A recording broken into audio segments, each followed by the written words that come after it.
Se nós estudamos o conceito de autonomia privada, vendo a importância desse princípio para toda a compreensão do direito civil, existe um outro tópico de parte geral, de introdução ao direito, que é essencial para que você se torne verdadeiramente um bom jurista. Qual é? O estudo do direito subjetivo. Você aprendeu isso lá no primeiro período da faculdade. O que é direito subjetivo? O que vem a ser direito subjetivo? Você que está me assistindo, é ou não é titular de direitos subjetivos? Com certeza, sim. Bom, lá no primeiro período da faculdade você estudou direito objetivo e direito subjetivo. O direito objetivo é a norma agendi.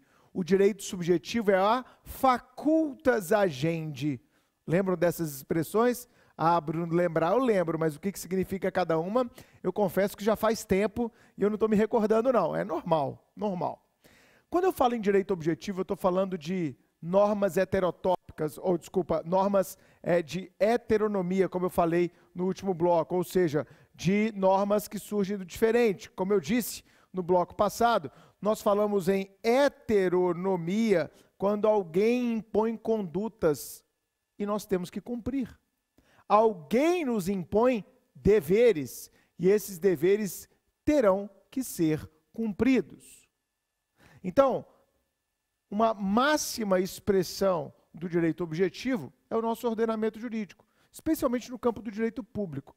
A todo momento, nós temos normas de comportamento que devem ser cumpridas.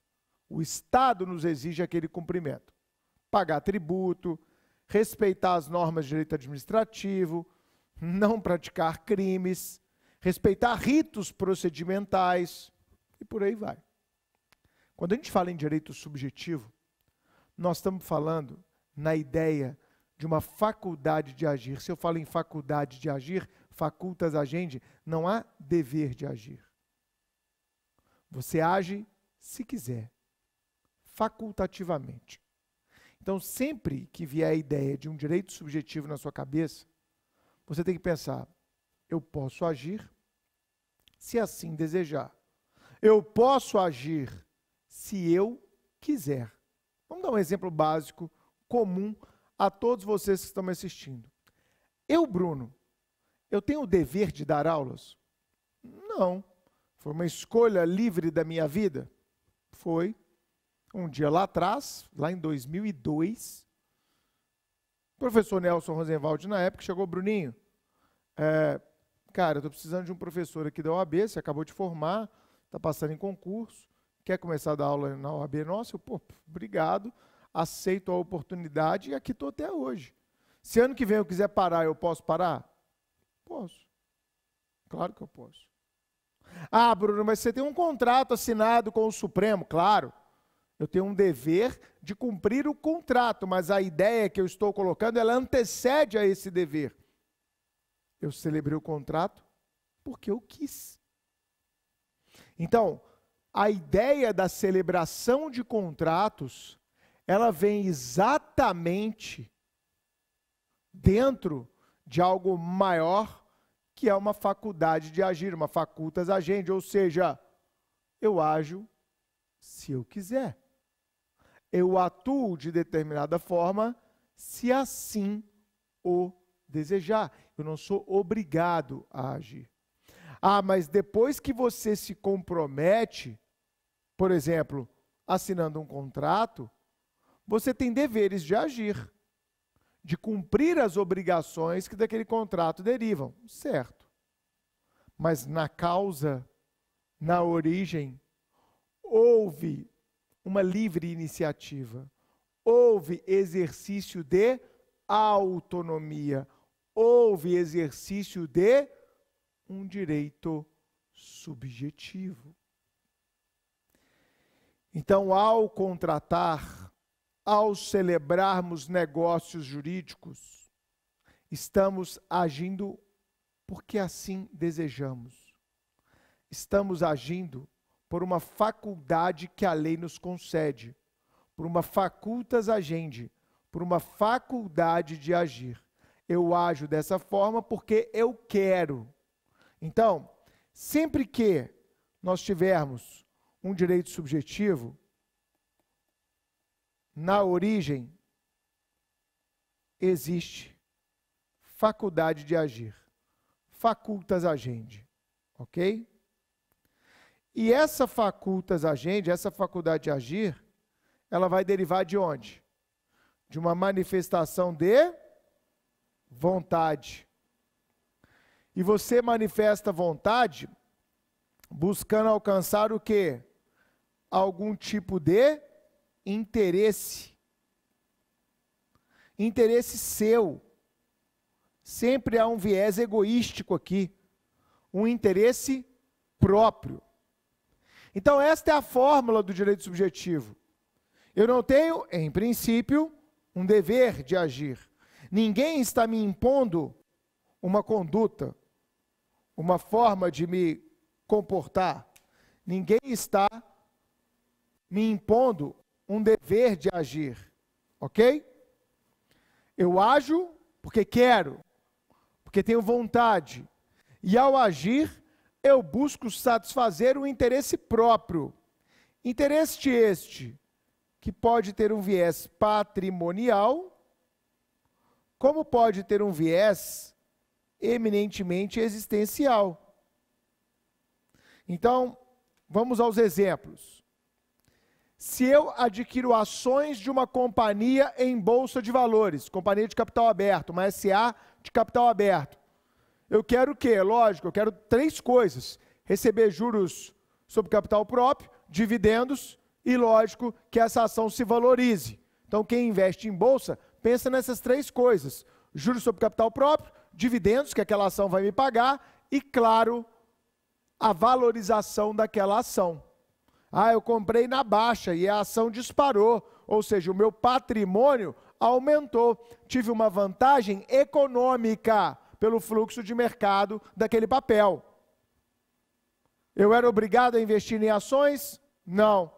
Fui lá e comprei ações na expectativa de receber juros e dividendos e também que aquela ação se valorizasse. Então, o meu interesse nesse caso ele é de que viés? Patrimonial. Óbvio. Eu quero a subida daquele papel. Eu quero a valorização daquele papel, para que eu possa ganhar dinheiro, lucrar, óbvio. Agora, eu sou obrigado a destinar o meu corpo para depois da morte? Não, eu tenho a faculdade de fazer isso. Então, se eu quiser destinar meu corpo para fins de doação de órgãos, se eu quiser escolher ser cremado, criogenizado, enterrado, que meu corpo seja destinado a uma universidade para fins de estudo, eu posso escolher isso ou não posso? Posso, o Código Civil permite a destinação do seu próprio corpo. Você é obrigado? Não. É um ato de vontade? É. Agora, quando eu faço isso, eu posso vender meu corpo? Não. Então, o viés aqui, ele é puramente o quê? Existencial. Entenderam a ideia?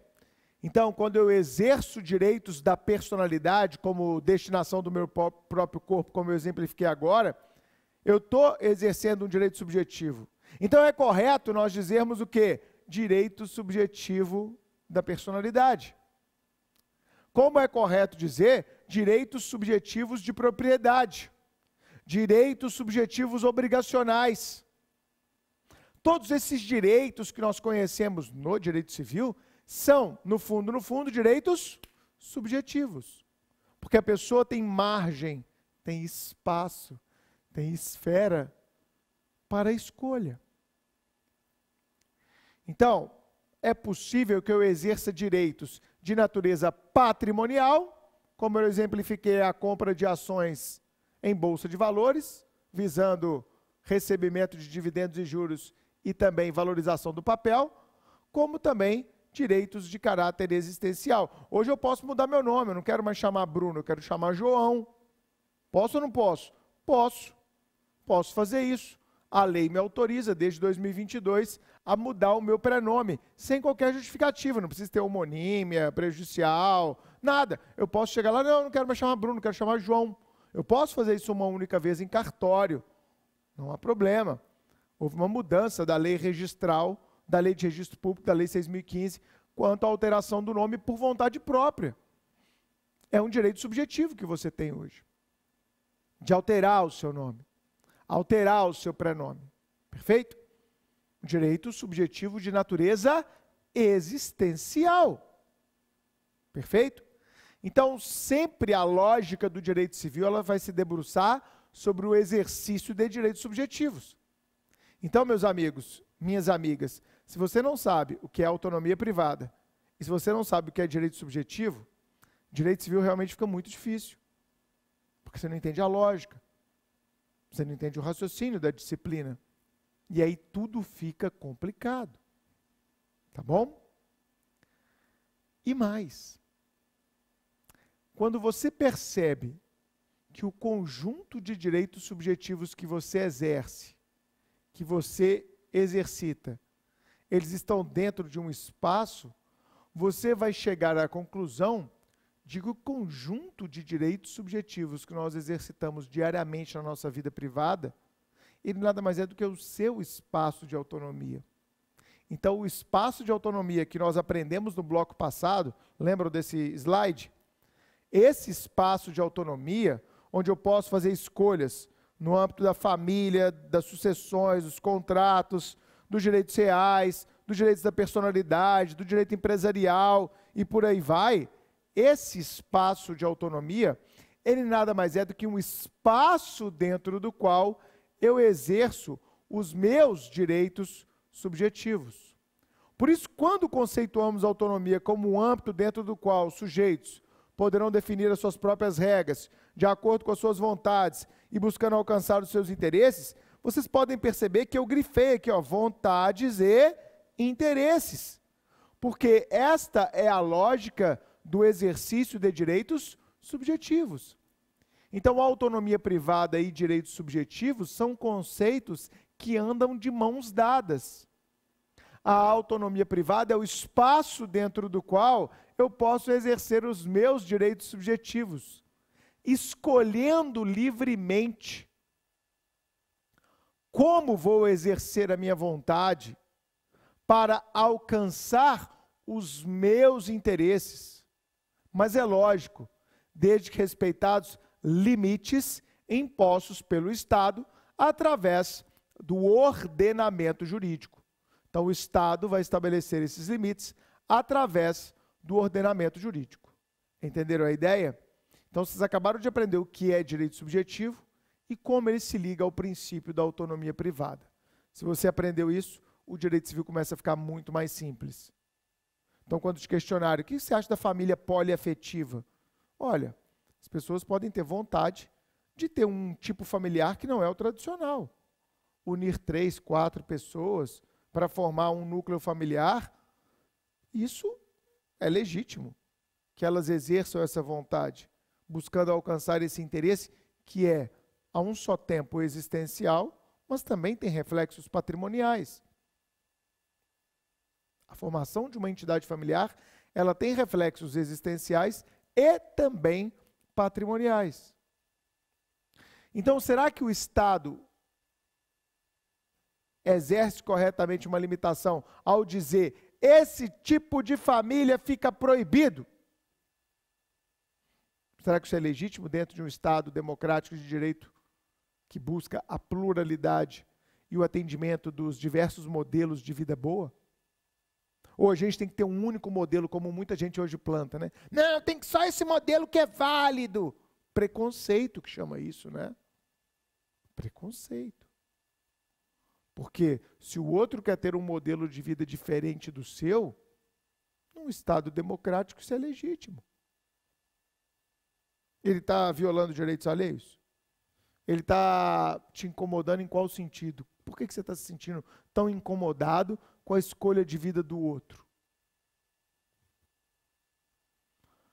Não é papel do Estado, não é do Estado moderno, do Estado democrático, eleger um modelo para ser protegido e um modelo para ser desprotegido. Mas ainda existe isso no Brasil. Ainda existe. Conservadorismo, preconceito, equívocos sobre a ideia de democracia, sobre a ideia de pluralidade. Hoje, muitas entidades de direitos humanos, observatórios de direitos humanos, eles ligam o índice de desenvolvimento de países mundo afora ao respeito à pluralidade, à diversidade, aos direitos humanos e por aí vai. Você pode observar, gente, quanto mais evoluído é o país, maior é o respeito às individualidades. Menor é a intervenção do Estado na vida privada do cidadão. O Estado sabe que ele não tem que interferir em tudo, ele tem que interferir naquilo que é essencial. Se a escolha do A é diferente da escolha do B, que é diferente da escolha do C, o Estado democrático tem que proteger todas as escolhas. Então, grande parte das discussões hoje de direito privado são no sentido de verificar a legitimidade ou não das intervenções procedidas pelo Estado na autonomia privada. Então, eu estou usando o exemplo da família poliafetiva. 2 homens e uma mulher, 2 mulheres e um homem, 2 homens, 2 mulheres, 3 homens, 3 mulheres. A família que não é entre 2 pessoas. Daí a ideia de poliafetividade, de trisal, que é muito falado hoje em dia. A questão que se coloca é, vários civilistas dizem que cabe ao Estado proteger esse tipo de entidade familiar e não proibi-la. Mesmo porque não há lei proibindo. Então, se um trisal quiser chegar num cartório e fazer uma escritura de união poliafetiva, por que o tabelião não pode fazer? Ah, começou a fazer, né, Bruno? Mas aí veio uma regra lá do CNJ proibindo. Peraí, o CNJ tem legitimidade para isso? Essas são as discussões interessantes do direito civil. Será que a gente não deveria permitir a venda de órgãos? Vender meu rim. Fazer daquele ditado popular uma regra jurídica. Nossa, vou ter que vender meu rim. Será que isso seria legítimo ou não? Tem muita gente boa escrevendo sobre isso. Será que não seria melhor o Estado regular o comércio de órgãos? Ao invés de simplesmente proibir? Drogas para consumo pessoal. Será que não é mais inteligente o Estado regulamentar de formas distintas esse mercado, ao invés de ter simplesmente um proibicionismo bobo e que não funciona? Afinal, usar droga não é uma escolha pessoal? Será que o Estado não tinha que informar melhor, educar melhor, proteger a saúde dessas pessoas? As grandes nações estão discutindo isso há bastante tempo. E o Brasil está aqui, parado no tempo. Por diversas razões.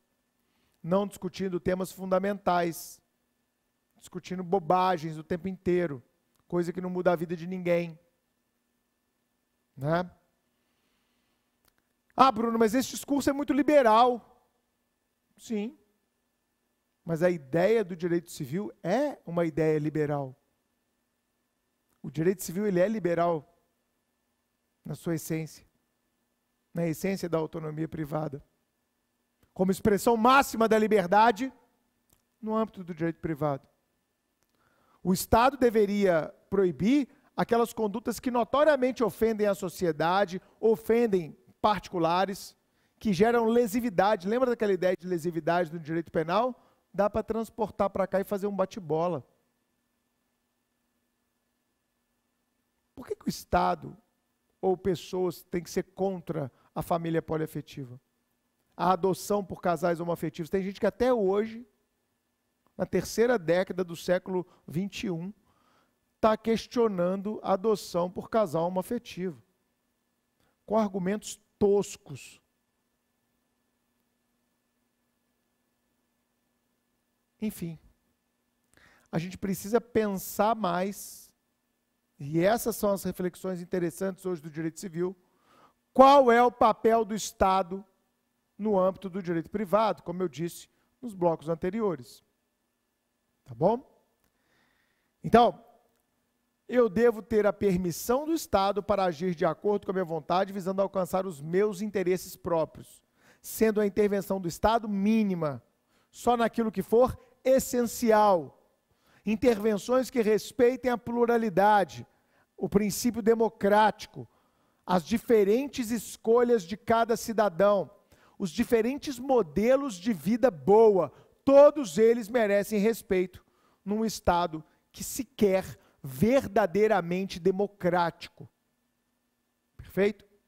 E o direito civil vai dar a sua colaboração neste sentido. Mas aprofundando um pouco mais o estudo dos direitos subjetivos, é importantíssimo que nós tenhamos noção que a doutrina nos coloca 3 elementos do direito subjetivo. Então, anote no seu caderno, você que está construindo um belíssimo caderno, elementos do direito subjetivo. Está na tela. Por que é importante estudar os elementos do direito subjetivo? Vocês vão ver agora. São 3 os elementos. O primeiro é o sujeito. O elemento central. Por que esse elemento é importante? Porque, como acabamos de ver, é o sujeito quem irá manifestar a vontade, é o sujeito que terá os seus interesses atendidos. Ok? A vontade sai desse sujeito, para que, ao sair desse sujeito, nós possamos enxergar no atendimento de um interesse seu, seja patrimonial, seja existencial, seja misto. Perfeito? Então, o sujeito é a fonte, é a razão de ser da existência de um direito subjetivo. Se não há sujeito, não há direito. Não existe direitos sem sujeitos. Anotou isso? Não existe, vou repetir, não existe direitos sem sujeitos. Eu preciso de ter sujeito para que haja direito. Quer um exemplo máximo disso? Se eu morrer hoje, automaticamente o meu patrimônio será transferido para os meus filhos. Por quê? Porque seria incongruente a existência de um patrimônio sem alguém que viesse a titularizá-lo. Então, para ter patrimônio, eu tenho que ter o quê? Um sujeito proprietário que venha a titularizar. Então, quando a gente fala do droit saisine, ou o princípio da saisine, que é aquela regra que inaugura o livro das sucessões, com a morte, o patrimônio se transfere automaticamente para os herdeiros, essa é a ficção, o princípio da saisine, nós vamos ter o quê? Nós vamos ter que há um respeito a essa ideia de que sem sujeito não há direito. Segundo elemento. O segundo elemento é o objeto.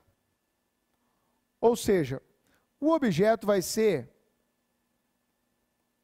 o bem da vida, sobre o qual a vontade do sujeito irá recair. Objeto é aquele algo externo ao sujeito, é o bem da vida, sobre o qual a vontade do sujeito irá recair. É o bem da vida, sobre o qual a vontade do sujeito irá recair. Logo, entendam, um sujeito não pode ser objeto. Repito, quem é sujeito não pode ser objeto, Por isso que é vedada a chamada objetificação da pessoa humana, sob pena de violação à sua dignidade. Ser humano não é objeto. Ser humano é sempre o quê? Sujeito de direitos. Ah, Bruno, mas eu não posso pensar, por exemplo, na imagem, no nome, no corpo, como sendo objetos de direitos, não? Parte da doutrina até fala que esses bens seriam chamados bens da personalidade. E poderia sim, por exemplo, num contrato que eu tenho aqui com o Supremo, de cessão de direitos de imagem, cessão do uso da imagem e da voz, cessão do uso do nome. Será que o Bruno aqui não está sendo ao mesmo tempo sujeito e objeto? Não. O sujeito é o Bruno. Mas o Bruno fatia bens da personalidade para que temporariamente e especificadamente esses bens constituam objeto de um contrato específico de cessão de direitos de imagem, voz e uso do nome. Mas Bruno em si, como pessoa natural que é, não pode ser objeto de direitos, ok? Será sempre sujeito. E o terceiro elemento do direito subjetivo é exatamente a relação jurídica. As relações privadas, elas são dialéticas. Elas pressupõem um diálogo entre centros de interesses distintos. As relações privadas pressupõem diálogos entre centros de interesses distintos. Então, quando eu tenho o A exercendo determinada vontade, manifestando determinado interesse, essa vontade e esse interesse de A normalmente serão direcionados para outro sujeito, que, ao também direcionar a sua vontade e seu interesse na direção de A, vão formar o quê? Um elo, uma ponte, uma ligação. Então, relação jurídica é exatamente este elo, esta ligação que existirá entre dois ou mais sujeitos, estabelecendo-se então uma relação jurídica entre eles. Então, relação jurídica é a ligação existente entre dois ou mais sujeitos, é o elo existente entre dois ou mais sujeitos, que permite que haja um relacionamento entre as vontades e interesses de cada um. Entre as vontades e interesses de cada um. Entendi, Bruno. Relação jurídica é o elo que vai vincular duas ou mais pessoas. Então, Bruno, você tem uma relação jurídica com o Supremo. Show! Eu, Bruno, que contratei o serviço do Supremo, também estabeleci esse elo, essa liga, esta relação com o Supremo, não é isso? Show! Bruno, você como servidor público federal que você tem uma relação jurídica estatutária com o órgão do qual você é servidor. Show! Então, relação jurídica são essas ligações, esses elos que vinculam vontades e interesses de sujeitos distintos. Entenderam isso? Show! Agora, momento de máxima atenção. Por que o estudo dos 3 elementos do direito subjetivo ele é super importante? Porque os alemães, quando construíram, lá no século XIX, o seu código BGB, dividindo uma parte geral e uma parte especial, eles construíram a ideia de uma parte geral sob a ideia de direito subjetivo. Vou repetir. Os alemães quando construíram a parte geral do Código Civil, que nós copiamos, eles construíram essa parte geral sobre o conceito, sobre a ideia do que seria um direito subjetivo. E os alemães sabiam, claro, que o direito subjetivo era composto de 3 elementos. Então, na parte geral, ao se criarem os chamados livros da parte geral, optou-se por se utilizar dos elementos do direito subjetivo para a construção de cada um desses livros. Então, no livro 1, nós temos o sujeito, no livro 2, nós temos o objeto, e no livro 3, nós temos a relação jurídica. Há um espelhamento disso. Como é que você vai aprender parte geral sem saber direito subjetivo? Como é que você vai aprender parte geral sem saber quais são os elementos do direito subjetivo? Há uma lógica. Então, o livro 1, que representa o sujeito, é o livro das pessoas. O livro 2, que representa o objeto, é o livro dos bens. E o livro 3, que representa as relações jurídicas, é o livro dos fatos jurídicos. Pessoas, bens e fatos jurídicos. São os 3 livros da parte geral do Código Civil que estão exatamente representados no Código Civil atual. O livro das pessoas, ele está do artigo 1º a artigo 78. O livro dos bens está do artigo 79 a 103. E o livro dos fatos jurídicos está do artigo 104 a 232. Esta é a parte geral do Código Civil atual, dividida em 3 livros, cada um deles representando um dos elementos do direito subjetivo. Pessoa, o sujeito que manifesta vontade e quer o resguardo de seus interesses. Objeto, o bem da vida sobre o qual recai a vontade e o interesse do sujeito. Fatos jurídicos, demonstrando a existência de relações jurídicas vinculando, ligando 2 ou mais sujeitos de direito, ok? Ô Bruno, mas o Código Civil também tem uma parte especial, não tem? Tem sim. Na parte especial, nós vamos ter o livro das obrigações, como livro 1 da parte especial.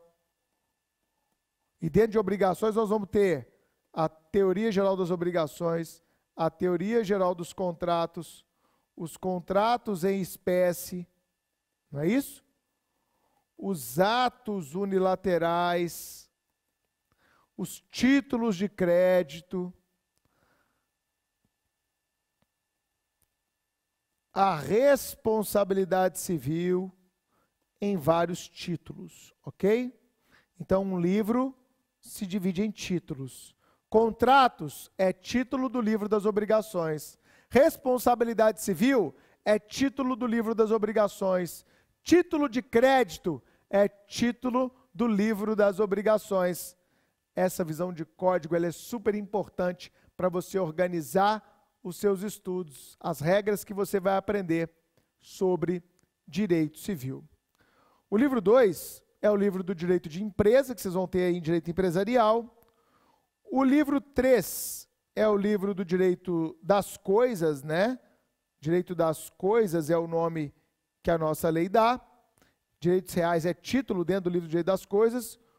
O livro 4 é o livro do direito de família. O livro 5 é o livro do direito das sucessões. E é importante lembrar que a partir do artigo 2028, nós temos um livro chamado de livro complementar. Esse livro complementar, no 2028 a 2046, ele trata de questões de direito intertemporal. Esse livro já foi mais importante quando o Código de 2002 entrou em vigor em 11 de janeiro de 2003. Essa é a data da entrada em vigor do novo código, tá? 11 de janeiro de 2003. Teve um ano ali de vacácio legis. Tá joia? E aí, aqui nós temos regras sobre prazo de prescrição, prazo de uso capião, como é que entram as novas normas de ordem pública no nosso Código Civil, questões sobre a extinção de institutos como a enfiteuse. Então, nós temos um livro complementar também ao final do Código Civil. Então, quantos livros nós temos no Código Civil? Para você ter essa visão de código bem consolidada. 3 na parte geral, 5 na parte especial, mais um livro complementar para tratar de questões de direito intertemporal. Então, 3 mais 5 mais 1. São 9 livros no total que nós temos no nosso Código Civil. 3 na parte geral, 3 na parte especial e um livro complementar para tratar de questões de direito intertemporal.